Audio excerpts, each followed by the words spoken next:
For anybody that has problems with raccoons getting in their trap, and they're always our problem, they try to climb in, can't find a way out. An easy way to do that is grab up something like this, just drop it in your trap.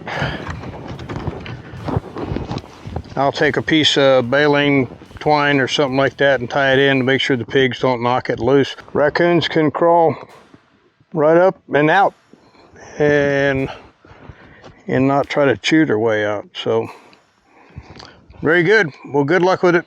We'll see you. Bye.